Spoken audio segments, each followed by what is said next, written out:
In this Kubernetes documentary, we are going to touch upon basic concepts of Kubernetes in very simple language. The purpose of this documentary is to make sure that you understand what exactly is Kubernetes, why it is used, and what are its basic components. Kubernetes is a portable and extensible open source platform for managing containerized workloads and services. These workloads facilitates both declarative configuration and automation with the help of Kubernetes. Kubernetes has a large, rapidly growing ecosystem. Kubernetes services and support and its tooling is widely available. Kubernetes is not a traditional all-inclusive platform as a service system. Since Kubernetes operates at the container level rather than at the hardware level, it provides some generally applicable features common to PaaS offerings, such as deployment, scaling, load balancing, and it lets user integrate their logging, monitoring, and other observability solutions. The name Kubernetes originates from Greek language. The meaning of Kubernetes is helmsman or pilot. Kubernetes or K8s, which is its abbreviation, is it results from counting the 8 letters between the K and the S within the word Kubernetes. Kubernetes was invented or written by Google. Google open sourced the Kubernetes project in 2014. Kubernetes combines over 15 years of Google experience running production workloads at scale with best of breed ideas and practices from the community. So, what is container? Containers are similar to virtual machines, but they have relaxed isolation properties to share the operating system among the applications. Therefore, containers are considered lightweight. Similar to a virtual machine, a container has its own file system, CPU share, memory, process space, and more. Containers are decoupled from the underlying infrastructure. Containers are portable across cloud and operating system distributions. Containers are a good way to bundle and run your applications. In a production environment, you need to manage the containers that run the application and ensure that there is no downtime. For example, if a container goes down, another container needs to start. Wouldn't it be easier if this behavior was handled by a system? That is where Kubernetes comes into play. Kubernetes provides you with a framework to run distributed systems resiliently. Kubernetes takes care of scaling and failover for your application. Kubernetes provides deployment patterns and more. For example, Kubernetes can easily manage a canary deployment for your system. Now let's see what Kubernetes architecture looks like and what are its basic concepts. This one slide captures everything in simple scenario. When you deploy Kubernetes, you get a cluster. A Kubernetes cluster consists of a set of worker machines called nodes. These nodes run containerized applications. Every cluster has at least one worker node. The worker node hosts the pods that are component of the application workload. On the left hand side, we have a control plane. The control plane manages the worker nodes and the pods in the cluster. In production environments, the control plane usually runs across multiple computers, and a cluster usually runs multiple nodes. It provides fault tolerance and high availability. The control plane's components make global decisions about the cluster, for example, scheduling, as well as detecting and responding to cluster events.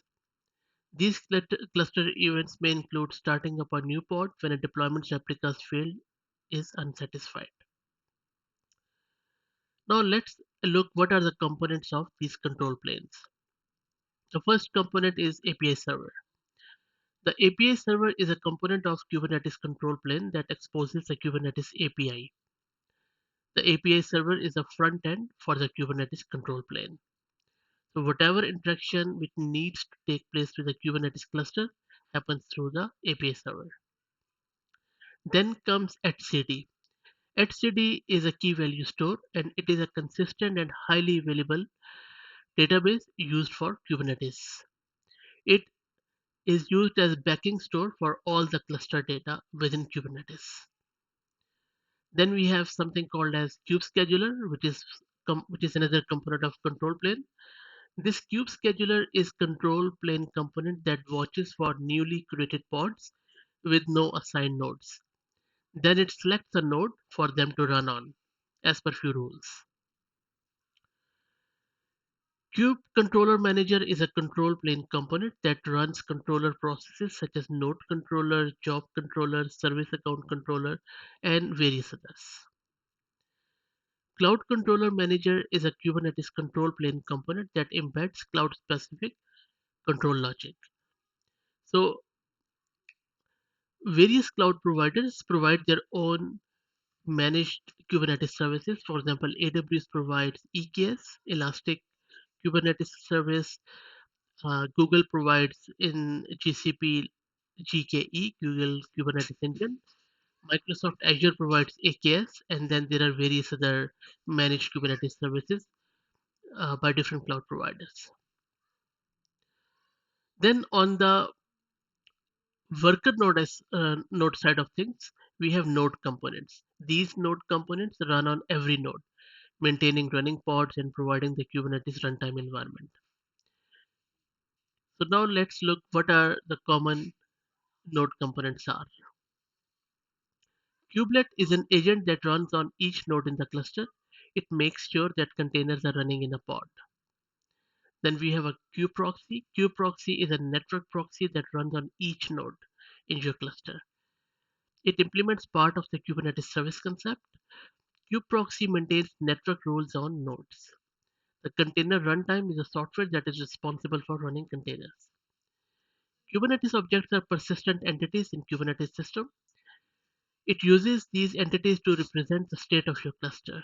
Specifically, this can describe such as for what containerized applications are running on which node, the resources available to those applications, and the policies around how these applications behave, such as restart policies, upgrades, and fault tolerance.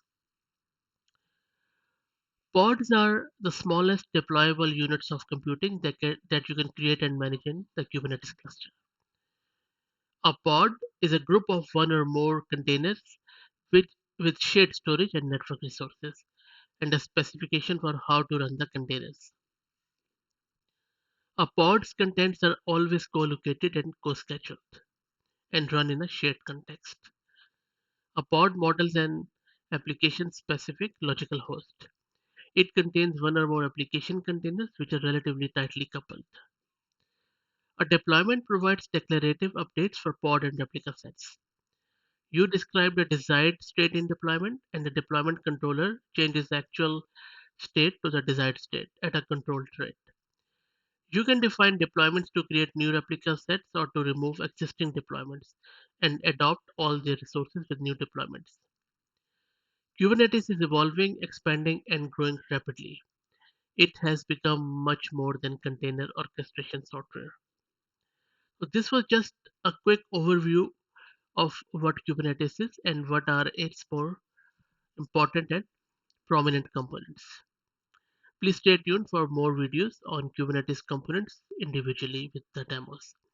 Thank you very much for your patience and attending this video.